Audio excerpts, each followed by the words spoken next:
The end of the Civil War marked a pivotal turning point, but the journey toward true unity and equality was far from over. As the nation moved into the Reconstruction era, the United States grappled with redefining its identity and addressing the scars left by the conflict. In the South, former slaves like Elijah and Hannah faced new challenges in their quest for freedom and opportunity. The promise of emancipation brought hope, but the reality of life in a society still rife with prejudice and inequality proved daunting. Sharecropping and the rise of Jim Crow laws would seek to undermine their newfound liberty. Elijah, who had managed to escape during the chaos of the war, now sought to reunite with his family and build a new life. He traveled through the ravaged southern states, witnessing the devastation left by the war. One evening, he found himself in a small church where a group of freedmen and women had gathered to discuss their future. A local preacher, Reverend Jones, addressed the congregation with fervor. "Brothers and sisters, we have been delivered from the chains of slavery, but our journey is not complete. We must educate ourselves, build our communities, and demand the rights that have been promised to us." Elijah felt a surge of hope listening to Reverend Jones. He approached the preacher after the meeting, sharing his desire to find his family and start anew. "Reverend, I've been searching for my wife and children since the war ended," Elijah said, his voice tinged with both determination and sorrow. "Do you know of any way to find them?" Reverend Jones clasped Elijah's shoulder. "The Freedmen's Bureau can help, brother. They have records and resources. We'll also spread the word through our network. We won't rest until your family is whole again." Elijah nodded, grateful for the support. The road ahead was uncertain, but he was determined to reclaim his life and fulfill the promise of freedom. In the North, the Industrial Revolution continued to reshape the landscape. Cities grew rapidly, fueled by the influx of immigrants seeking new opportunities. Factories hummed with activity, and the nation's railroads expanded, knitting the vast country together. In Pittsburgh, a young engineer named Andrew Carnegie was making his mark. Born into a poor Scottish family, Carnegie had risen through the ranks by sheer will and ingenuity. He saw in America's burgeoning industries a chance to not only build his own fortune, but also to transform the nation. One afternoon, Carnegie stood on a hillside overlooking a sprawling steel mill he had recently acquired. The air was thick with the scent of coal and the sound of clanging metal. Beside him stood Henry Clay Frick, his business partner and a man known for his ruthless efficiency. "We're standing at the brink of a new era, Henry," Carnegie said, his eyes gleaming with ambition.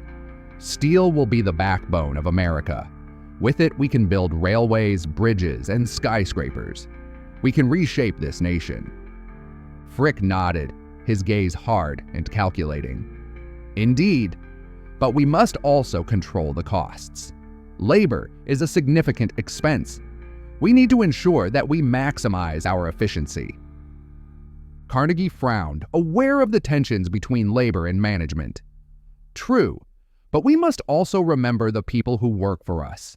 They are the ones who will help build this empire. We need to find a balance." Frick's response was curt. "Balance is for the weak. We must be strong and decisive if we are to dominate this industry." Their differing views on labor would foreshadow the conflicts that would later arise, including the infamous Homestead Strike. But for now, Carnegie focused on his vision of progress, driven by a belief in the transformative power of industry. Meanwhile, in the heart of the nation's capital, the struggle for civil rights and social justice continued. Frederick Douglass, now an elder statesman of the abolitionist movement, used his voice to advocate for the rights of African Americans and women. His home in Washington, D.C. became a hub of intellectual and political activity. One evening, Douglass hosted a gathering of prominent activists, including Susan B. Anthony and Sojourner Truth. They discussed the ongoing fight for equality and the challenges that lay ahead. "Susan, your work for women's suffrage is critical," Douglas said, his voice resonant with conviction. "But we must also ensure that the rights of African Americans are not forgotten. Our struggles are intertwined." Susan nodded, her eyes fierce with determination. "Absolutely, Frederick. We fight for a world where every person, regardless of race or gender, can exercise their full rights as citizens." The 15th Amendment was a step forward, but the battle is far from over. Sojourner Truth, her presence commanding, added, "We must remain vigilant. The forces of oppression are powerful, but our resolve is stronger. We will not be silenced." Their meeting underscored the interconnectedness of their causes and the need for solidarity in the face of injustice. The road to equality was long and fraught with obstacles, but they were united in their commitment to progress. As the United States approached the dawn of the 20th century, it was a nation transformed, yet still grappling with its contradictions. The progress of the industrial age brought prosperity, but also stark inequalities. The promise of liberty and justice remained a work in progress, a beacon guiding the nation through its trials and tribulations. In the burgeoning cities, skyscrapers began to pierce the sky, symbols of human ingenuity and ambition. In Chicago, the World's Columbian Exposition of 1893 showcased the nation's achievements and possibilities, drawing visitors from around the globe. Among the throngs of attendees was a young African-American man named George Washington Carver. Born into slavery, Carver had risen to become a renowned agricultural scientist, dedicated to improving the lives of farmers and promoting sustainable practices. As Carver wandered through the exhibits, marveling at the technological wonders on display, he reflected on his own journey. He had overcome immense obstacles to achieve his dreams, and he was determined to use his knowledge to benefit others. One evening, Carver attended a lecture by Booker T. Washington, the influential educator and leader of the Tuskegee Institute. Washington's message of self-reliance and vocational training resonated deeply with Carver. "We must equip our people with the skills and education they need to thrive in this new era," Washington declared. "Our future depends on our ability to adapt and excel." Carver approached Washington after the lecture, eager to discuss his ideas for agricultural innovation.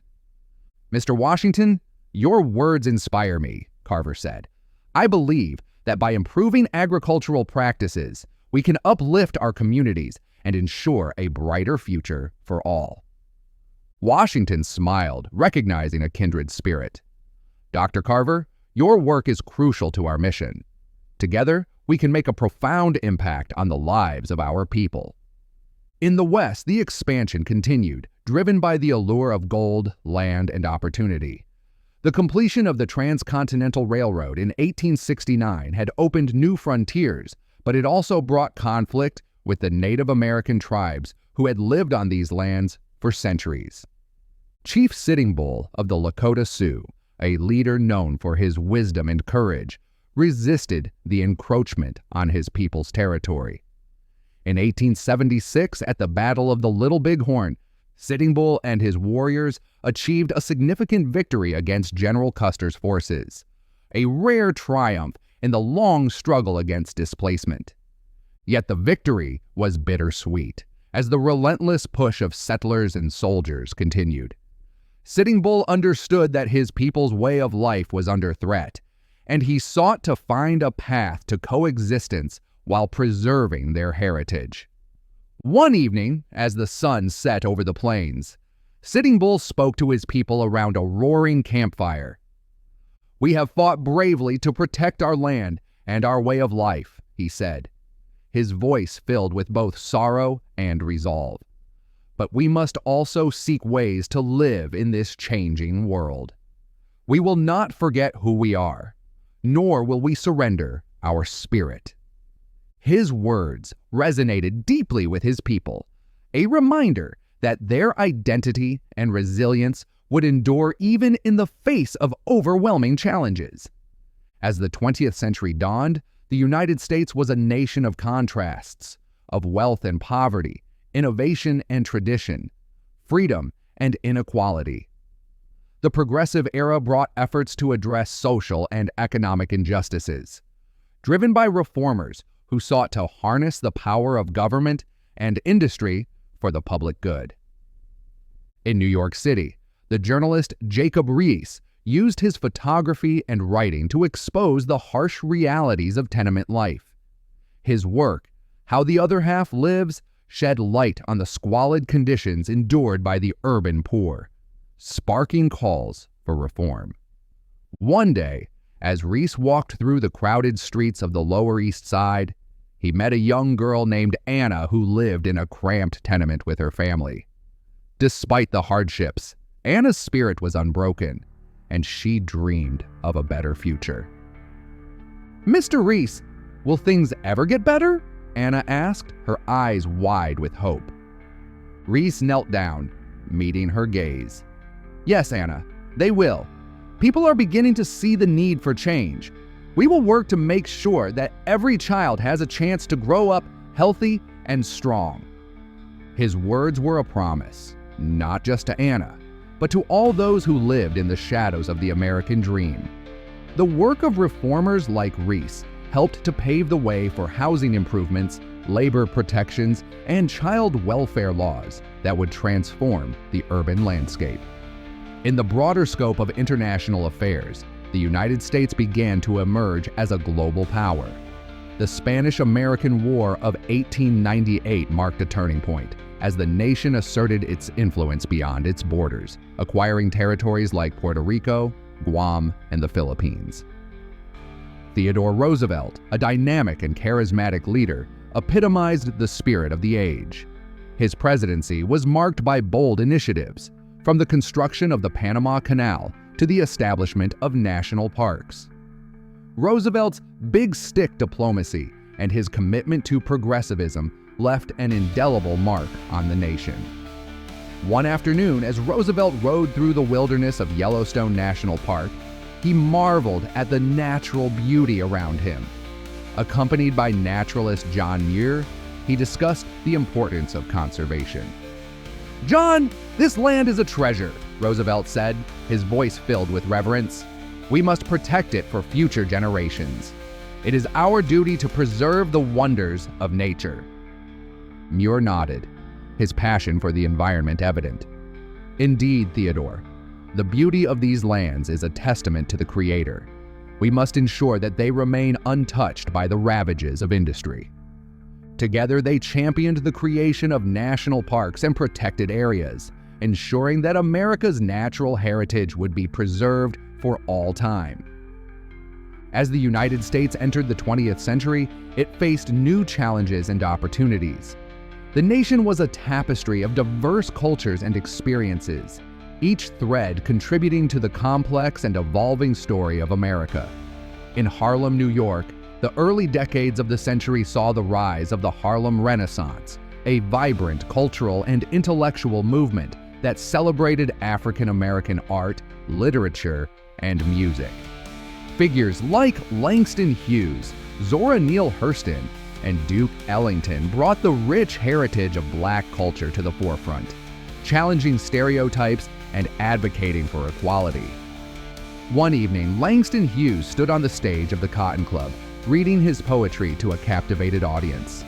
His words echoed the struggles and triumphs of his people, weaving a narrative of resilience and hope.